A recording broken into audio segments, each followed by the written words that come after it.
Welcome to week 2 crossover edition, Locked on NFL. Alex, Clancy, Bo Brack, Locked on Cardinals. Luke Braun, Locked on Vikings. Ahead of a very, very interesting matchup on Sunday. We clash. We're going to talk about it. And Luke, man, really excited to see you again, man. Yeah, it's always good to talk to you guys. I'm excited for this matchup. The Cardinals are weird, and I love it. Yeah, seriously. So let's talk real quick about how we got to where we are right now. Thursday, heading into week 2, two completely different journeys after week 1. Luke, tough loss to Cincinnati. It was a tough fashion also. Just where's the mindset of the Vikings fans, you, after week 1? Yeah, the Vikings and the fans, I think, the Vikings are a little more resilient to this than the Vikings fans are, I think. Vikings fans have been hurt a lot, and we are just kind of ready to find a reason where we don't have to get our hopes up. That's just the place you live in as a Vikings fan. The Vikings themselves are not discouraged, though. They made a whole bunch of mistakes. They got flagged 17 times in that game, and it put them behind the chains basically the whole game. They were lucky to, put that game into overtime, let alone, have actual chances to win it. But then Dalvin Cook fumbles in overtime, gives Joe Burrow the ball back, and they basically needed 2 first downs for a field goal. And they got it on a leak play on 4th and inches. It happens. But they're not discouraged. They're not panicking. They're, I think, just ready to kind of put that one behind them, get the bitter taste out of their mouth, and prove to everybody that they can be a good team. The Vikings got a lot of hate from media all offseason. Everybody thought the Vikings are basically this, rudderless also ran that's trying to keep their wild card berth core intact at all costs, and kind of this futureless team. And they want to prove everybody wrong. They want to say, no, we are contenders. We're not keeping a wild card berth together. We're keeping a real team together, and they want to go out and show it. But you can't do that when you false start 5 times in the first quarter. Yeah, I mean, they were step for step for the most part with the Arizona Cardinals late last season. Both of them missed out on the postseason. Yeah. And then curse you, MVP Mitch Trubisky. Right, exactly. Old Mitchell. Now they kind of turn the page, but they have this, misstep to open up week 1. Where's the main emphasis going into week 2? Is it the penalties? Is it the offensive line play? What is it? The offensive line play is the penalties. Rashad Hill got called 3 times for holding, and all of them were him getting absolutely dusted immediately and just grabbing the guy in desperation. So it's cleaning that stuff up. I don't know what you do about Rashad Hill, honestly. It's the matchup I'm most scared of in this game, because he's going to draw Chandler Jones, who, I don't know, had an okay one. So, I mean, he's coming in white hot, and he's going up against a guy who didn't look rosterable, let alone backup quality. So that's, and that's worse than Rashad Hill's been in the past. So yeah, that's a rough matchup. But otherwise, yeah, it's just getting yourself together, getting used to being in front of a crowd again. Here's what I think. I think the Vikings got a little bit too caught up in the energy of being in front of fans. And not being in front of fans last year, they all talk about it as we didn't really get used to that weird, no energy kind of playing in front of nobody. They didn't get used to it. And so they went 2-6 at home with no fans there. And I think now they get the fans back, and they just are having trouble adjusting to that. They're a very young team. And so I think it's just a matter of settling down and, doing what you know how to do. He's Luke Braun, Locked on Vikings. Alex, Clancy, Bo Brack, Locked on Cardinals, here for a crossover Thursday. The Locked on NFL Draft Podcast relaunches September 20th with brand new hosts. Eric Crocker from Locked on 49ers brings the player scouting. Ryan Tracy brings the analytics. Follow the Locked on NFL Draft Podcast on YouTube, the Odyssey app, or wherever you get your podcasts. I mean, on the flip side, the Cardinals had their way with the Tennessee Titans. And the interesting thing that we've been talking about throughout the week is the Vikings offense is set up very similarly to the Titans offense, where you have 2 great receivers. And Adam Thielen is a great receiver. And Dalvin Cook is, he was number 2, number 3 on your fantasy football list. If you're looking at power rankings for running backs, he's great out of the backfield, catching the ball, running the ball, blocking. He's a little bit smaller than people think, and we compared him to Chase Edmonds. He's almost the same size as Chase Edmonds for the Cardinals, but what the Cardinals did last week was seemingly flawless. And Bo and I have talked, we're trying to prod and stuff. I've had my spell with Cliff Kingsbury. I'm still on my moratorium for 6 more days without saying one negative thing about Cliff Kingsbury. And I'm living my great life. I enjoy it. It's thinking the positive way is great, like Bo does. But looking towards Sunday, and we'll get more into this as the podcast goes on. This is not a trap game for the Cardinals, but the Cardinals may be too high with where they played against Tennessee. And we saw this a lot last year, Bo, right? It was Detroit week 3 at home after beating San Francisco and Washington in consecutive weeks. And then Carolina on the road the next week, where you could have started 4-0 and now you're 2-2 looking up at the rest of the division. Like, what the hell just happened? Yeah. Mm-hmm. It's such a tough division. Like, how, and I guess my biggest question, because I watched that Titans game, how much do you feel about that was sustainable? Because it felt like there were a lot of ball gets tipped up, falls in Isaiah Simmons's lap. You find a coverage bust against like a cover 2. Every time they blitz, Kyler Murray finds the guy and, there's somebody wide open and all that. And, credit to Kyler for that. And Kyler was unbelievable in that game. But how much do you feel like carries week to week, or how much do you feel was it just like kind of weird week 1 stuff, or just, sometimes some days is just your day? Yeah, I mean, that's the number one narrative that the Arizona Cardinals are out to kind of change this season, is that they can be consistently good. There was such a Jekyll and Hyde element to this team last year, where they came out of the gates, they beat the NFC champion San Francisco 49ers, and then they beat the Washington football team that early on was a bad team. I know they snuck into the playoffs, and then they fell to, the Detroit Lions, and they fell to the Carolina Panthers, 2 really bad squads. So, as far as something's got to give in this game, because Minnesota doesn't beat good teams, and the Arizona Cardinals want to be a good team. In order to be a good team, they have to take care of business against teams like the Minnesota Vikings. So, something has to give. I was looking at the Vikings schedule, the last couple wins, it's like Detroit, Carolina, and Jacksonville. Otherwise, if they're playing a team that's, sniffing 500 or in the postseason, they don't win. So the Arizona Cardinals want to be one of those squads, and consistency is going to be key. Can they keep that pass rush up where J.J. Watt, Chandler Jones are relentless? Can they do it where Kyler Murray is going to play outside the pocket as much as he did and not get killed? Those are 2 big questions. We'll see what it looks like in week 2. You'd love to say yes, but I don't know if you can say it with resoundingly a lot of confidence. Clancy and Bo Brack, Locked on Cardinals. Luke Braun, Locked on Vikings. Coming up next, Luke is going to ask any and all questions to Bo and myself to get a little bit of, little edge. Say again? I'm going to give you the 3rd degree. Yeah, give me the 3rd degree, man. Because Kirk Cousins, the reason why Bo is so salty regarding the Vikings is because Kirk Cousins was the quarterback for a long time for his favorite team growing up. And watching him make $30 million a year and falling short, I think just has a little hole in Bo's heart. So you could hear that when he was talking about the Vikings a couple minutes ago. We'll maybe dive deeper into that as well. Crossover Thursday, Locked on NFL. We will be right back with Luke Braun taking the reins. But first, rockauto.com. I don't know anything. Luke, do you know anything about cars? Are you a car guy? No, okay, I'm cool. not. I don't know anything. Join our club. What's a car? Fantastic. Yeah, really. Rockauto.com's got you covered for anything. You don't have to go to a chain storefront. You're not going to get upcharged because you're not a manufacturer. You go to your computer and you type in rockauto.com and you find the search box. You say, hey, paint, please. And it'll come up and you can buy whatever you want. It lays everything out for you. I was on Rock Auto earlier this morning because I'm still in the market for some things for my car to keep it from falling apart. Whether it's for your daily driver or your weekend convertible, whatever, rockauto.com's got you covered. Family-owned business. They've been online for 20 years.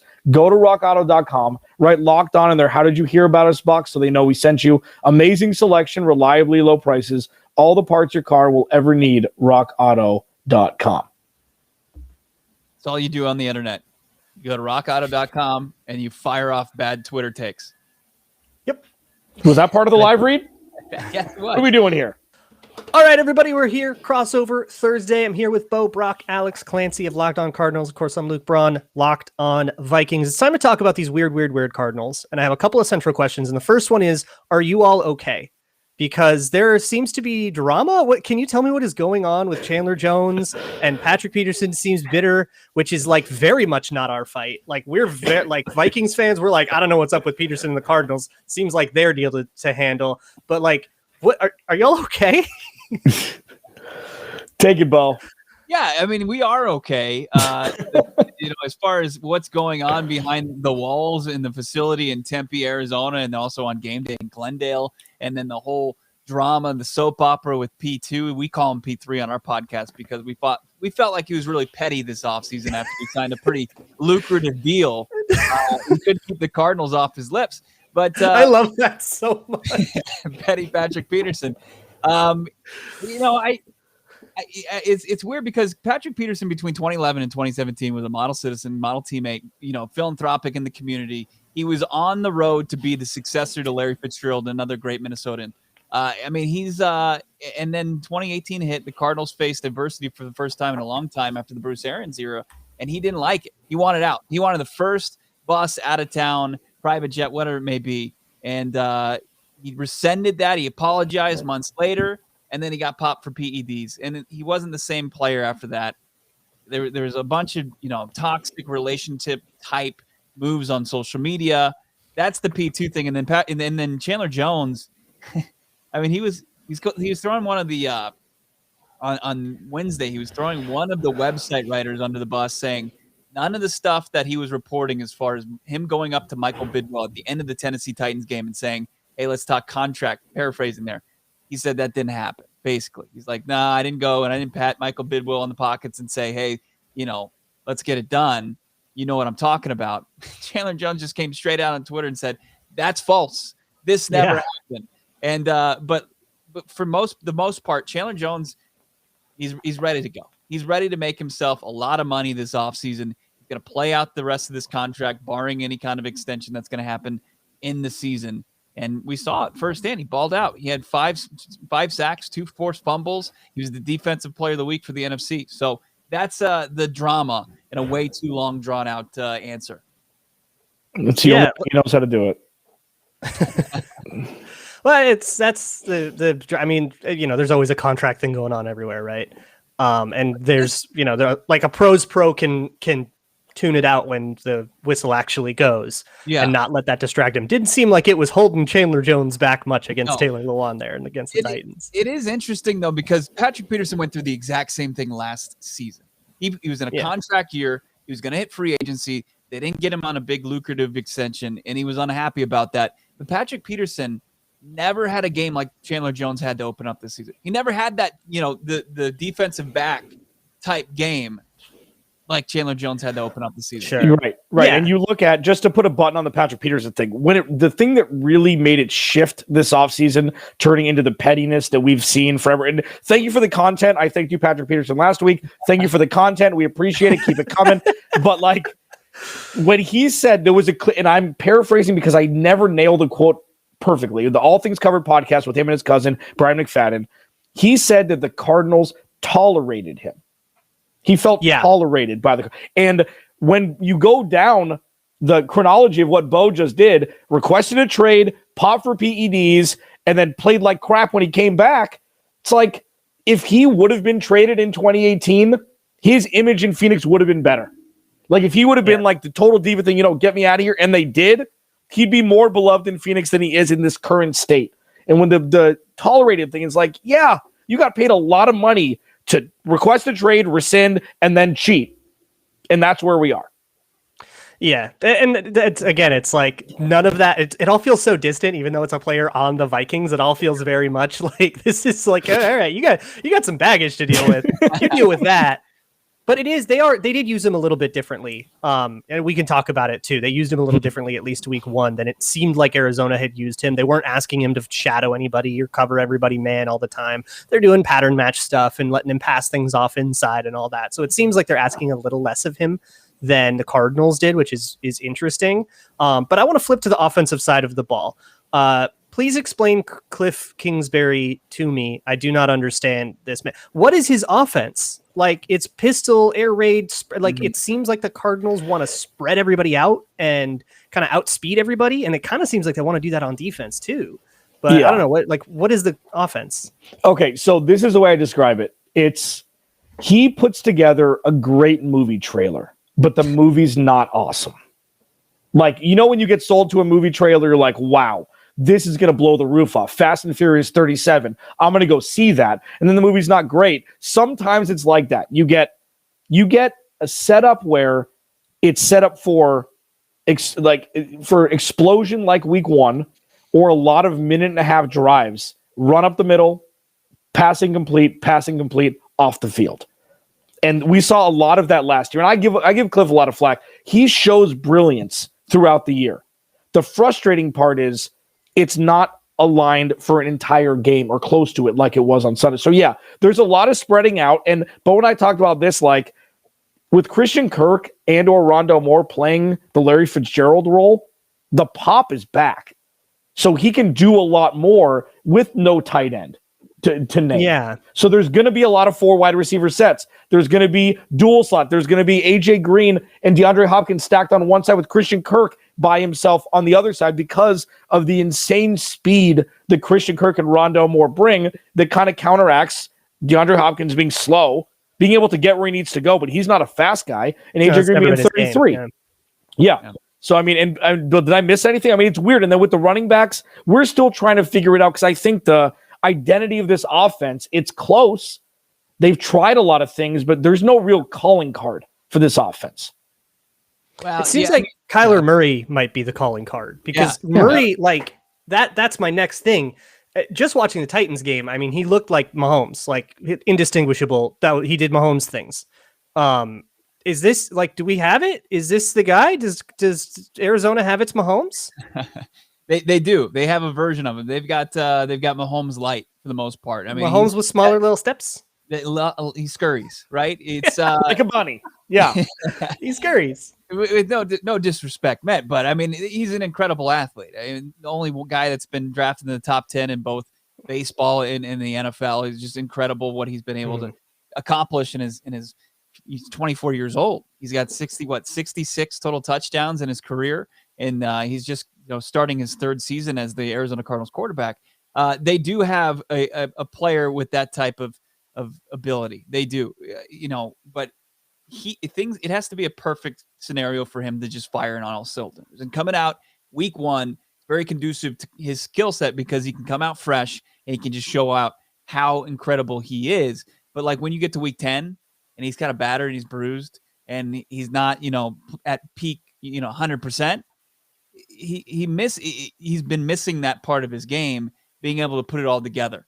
So we'll see if he can. He's probably going to be just as good as he was in week 1 and week 2 because he's still fresh. But we'll see where he is down the line because and then he also like a step back against the Detroit Lions, where he had 3 picks last year at this point in the season. So got to avoid that. But that's not anything that he's kind of consistently done. So we're not concerned about that, like as far as ball security. So Kyler Murray, yeah, he does have that ability. He's a game breaker. Yeah, over-under for this game is 51, which is pretty high. So I think the market's over-under for, this is on betonline.ag, market for the Arizona Cardinals, 27.5, which is pretty high. So I think the market kind of thinks that Murray will be able to move the ball pretty well on the Vikings defense. If you want to bet on that or anything else on this Vikings-Cardinals game, currently Cardinals favored by 3.5, which has gone down. It was 4.5 earlier in the week. So things are tightening up, I guess. But if you want to bet on any of that, you can go to betonline.ag. If you enter promo code LOCKEDON, LOCKEDON, you get 100% welcome bonus there as well.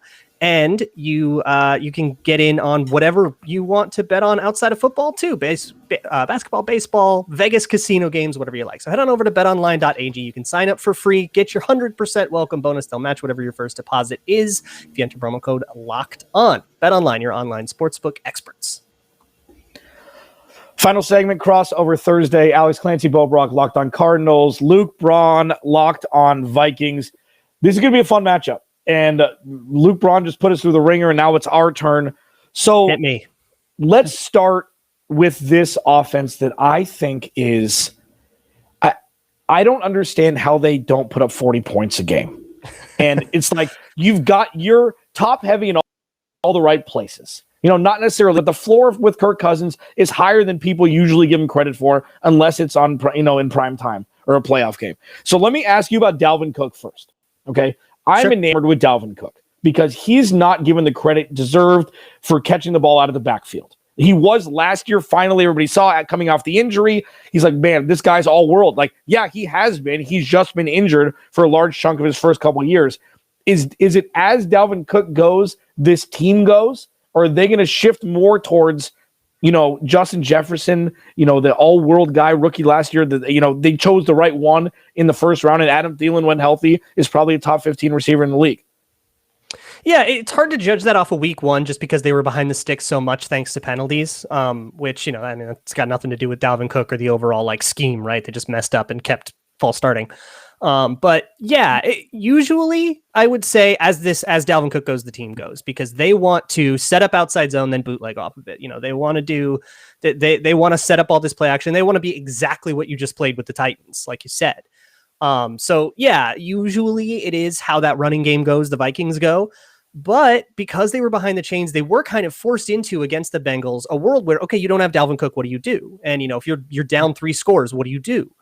And the Vikings, I thought, responded really well to that in the second half of that game.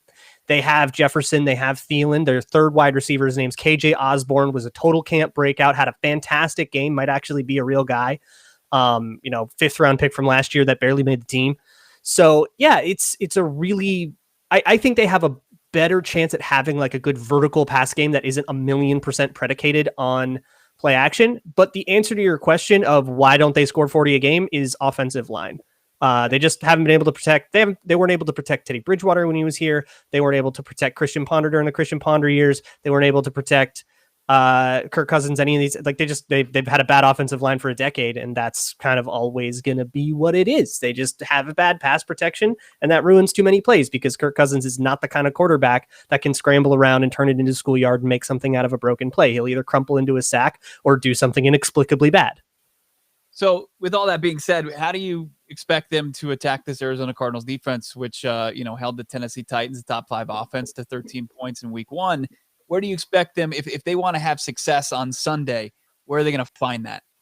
Yeah, well, so I think they're probably intimidated by like Isaiah Simmons and Byron Murphy and Chandler. The Cardinals defense has so much speed. And so if I'm game planning for the Cardinals, I do not want to allow them access to use that speed. I want to tighten everything up and make it a fist fight in a phone booth. Now to do that, you need blocking skill players, right? And the Vikings are kind of short on that because they don't have Irv Smith. They have Chris Herndon is kind of their blocking tight end. He's not the best. Tyler Conklin is their main tight end, but he's not a blocker at all. They got CJ Ham. You can put a fullback in, so they'll probably have a lot of fullbacks usage and stuff. But I want to condense everything and then put, Thielen and Jefferson on the outside, put the other 9 guys on the inside, see if you can't get some go balls down the sideline. But otherwise, I want to make it a more physical game and deny access to that Cardinals speed. And in terms of run blocking, as much as I just complained about the offensive line and pass, run blocking, the line has been pretty good for most of the time. And I think they do have a good run blocking line. So, push guys around, do those zone runs and see if you can't run it and keep the Cardinals defense a little more honest than they had to be against the Titans. For sure. I completely, you nailed it on the head. I mean, if the Cardinals pass rush doesn't get home, we're going to see what the secondary is like. And obviously, you mentioned everything went the Cardinals' way in week 1, defensively, especially. So you didn't have to really see it. Now, flip to the defense. All joking aside, all Patrick Peterson jokes aside, aside from the clip that went viral where he was put into spin cycle by Jamar Chase and not on the long touchdown run, even though 21 was running after him. Patrick Peterson doesn't wear 21 anymore. What grade would you give him? Is he what you were expected? Is he worth the 10 mil? Like, what did you see after 1 week with him? Yeah, I think he's worth. It's more of an 8 mil contract. 2 million of that is in incentives. One of those an all-pro incentive, and the other one I think is like tied to like overall defensive stats. But yeah, it's which is like 20% of the contract, right? I thought he did fine. He's not carrying guys all the way across the formation. He's not going into this. Last year he went and covered Stephon Diggs in the slot. The Vikings aren't asking him to do that. He very clearly cannot do that the way he used to. So he's passing things off inside, and he's playing more normal corner. He's not being hidden like a cover 2 corner, like what the Vikings had to do last year with their bad corners. But he's not, playing like 2017 Xavier Rhodes did, or like 2017 Patrick Peterson would. So yeah, he did fine. The rest of the secondary, I mean, Harrison Smith is always Harrison Smith. He's a bit of a chess piece type. And then you have Bashad Breeland just got roasted. He's the guy that I think the Cardinals are going to be attacking because he got cooked by Jamar Chase and T. Higgins. And I mean, those guys are good, but they're not Nuke. get Nuke, and the Vikings play sides too. So if the Cardinals want to, they can put DeAndre Hopkins on Bashaud Breeland all day, and the Vikings essentially will not make anybody shadow or switch sides, and they'll take the better, easier communication over allowing the Cardinals to dictate the matchups. Yeah, I mean, Joe Burrow and those young, speedy receivers seem to do what they wanted for the most part in that game, and then you look and you see Joe Mixon also had a really good game. Can the Arizona Cardinals and Chase Edmonds and James Conner, both they combined for over 100 yards last week? Do you expect them to maybe fix their flaws in the run game? Or yeah, I'm not worried about the run game thing because most of the big plays Joe Mixon got were when Michael Pierce was not on the field. So that game was like 95 degrees, so big old guy couldn't play as many of the snaps, and they had to rotate in their backups, and the backups are Sheldon Richardson, who is not a run defender at all, and Armin Watts, who should be a backup nose. I don't know. I thought he was decent in the preseason, but he got worked against the Bengals. So, yeah, when Michael Pierce goes off the field, the run defense got a lot worse. But when Michael Pierce was on the field, he was an absolute terror. And he has been a terror all through camp and stuff, too. So I'm not too worried about the run defense as long as, I think it helps that the game's indoors. He is Luke Braun, Locked on Vikings. Alex Clancy, Bo Brack, Locked on Cardinals. Before we get out of here, Luke, prediction for Sunday's matchup between the Vikings and Cardinals at State Farm Stadium. Go. Well, I emotionally hedged. I bet on the Cardinals so that if we lose, I get something. Mostly because everything I bet on doesn't happen. So I'm actually trying to curse the Cardinals with it. So we'll go with that. Yeah. The Vikings have to show me that they can produce something resembling NFL football before I pick them in a game. So we'll go with 27-23 Cardinals. Bo? Yeah, I think that the Arizona Cardinals can keep it going here and approach 30 points again on offense and be a little bit better than obviously Cincinnati was on defense. And so keep this Vikings team under 20 points. So I'm going to say the Cardinals win 30-17. It's exactly my number. Cardinals 30-17. I think the defense, we'll trust the defense until we can't. And this is a game where you have two wide receivers that can burn the hell out of a secondary that is inferior to what we've seen from the Cardinals in recent years. We'll see if the pass rush can get home, and the linebackers like Zaven Collins can see on the field a little bit more. Buda Baker over the top, but I will say 30-17 Cardinals. This has been fun, man. Look, we got to do this more. But, why don't you just, move over to Locked on Seahawks or 49ers or something so we can get you twice a year. That'll do it for us. Locked on NFL Crossover Thursdays. Follow him at Luke Braun NFL on Twitter. Follow Bo at Bob Brack, and follow me at Clancy's Corner. Thanks for watching. We'll check you tomorrow.